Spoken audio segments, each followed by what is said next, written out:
सम्पूर्ण विद्यार्थी भाइ बहिनीहरु नमस्कार छ। कक्षा 10 विज्ञान तथा प्रविधि विषयको यो विद्युत र चुम्बकत्व सम्बन्धी एउटा पाठ छ। त्यो पाठमा चाहिँ विद्युत चुम्बकीय उपपादन सम्बन्धी केही सिमुलेसनहरु यहाँहरुको बीचमा पछाउन गइरहेको छु। यो विद्युत चुम्बकीय उपपादन भनेको के हो त नि, इलेक्ट्रोम्याग्नेटिक इन्डक्सन भनेको के हो, यस विषयमा चाहिँ अलिकति एउटा सिमुलेसनको माध्यमबाट प्रश्न पार्ने जमर्को गरिएको छ। र विद्युत चुम्बकीय उपपादन भनेको के हो भन्दा यो एउटा बन्द विद्युत परिपथमा चुम्बकको चुम्बकीय प्रवाहलाई प्रवेश गराउँदा अथवा चुम्बकीय बल रेखाहरूलाई परिवर्तन गराउँदा सुचालक तारमा के हुन्छ भनेर हामीले हेर्ने हो। र यो विद्युत चुम्बकीय उपपादन भनेको के हो भन्दाखेरि एउटा बन्द विद्युत परिपथमा चुम्बकीय प्रवाहलाई निरन्तर परिवर्तन गराउँदा त्यही चुम्बकीय प्रवाह परिवर्तनको कारणले विद्युत परिपथमा इलेक्ट्रोमोटिभ फोर्स अथवा भोल्टेज उत्पन्न हुने प्रक्रिया नै विद्युत चुम्बकीय उपपादन हो। अब यहाँ एउटा कोइल दिएको छ, यहाँ कोइल छ। यो कोइल एउटा बन्द विद्युत परिपथको रूपमा छ र यसमा चाहिँ हामीले भोल्टमिटर प्रयोग गरेका छौं अथवा ग्याल्भानोमिटर पनि हामीले प्रयोग गर्न सक्छौं। यसमा थोरै विद्युत उत्पादन हुने भएको कारणले हामीले ग्याल्भानोमिटर पनि प्रयोग गर्न सक्छौं र हामीले इन्डिकेटरको रूपमा चाहिँ बल्बलाई पनि हामीले यसरी बल्बलाई पनि प्रयोग गर्न सक्छौं। यसरी बल्ब अथवा हामीले यसमा के हुन्छ त ग्याल्भानोमिटरको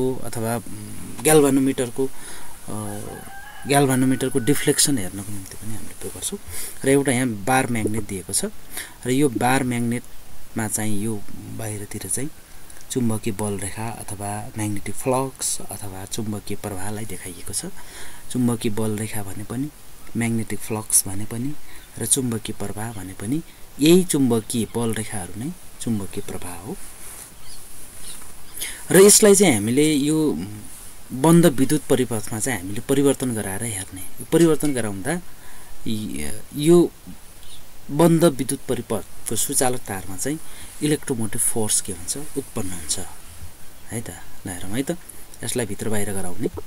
यसरी यो बार म्याग्नेटलाई हामीले भित्र लैजाने, बाहिर भित्र बाहिर।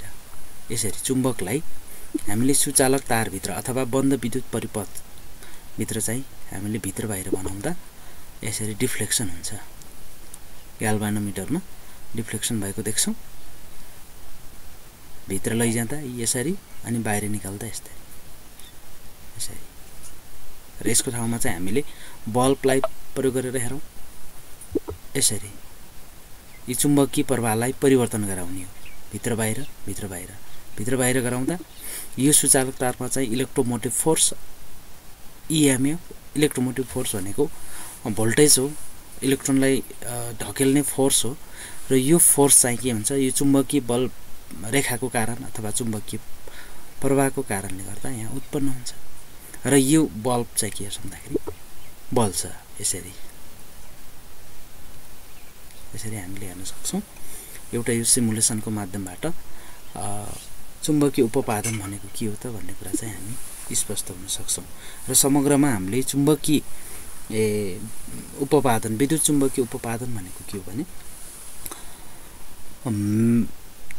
चुम्बकीय प्रवाहलाई अथवा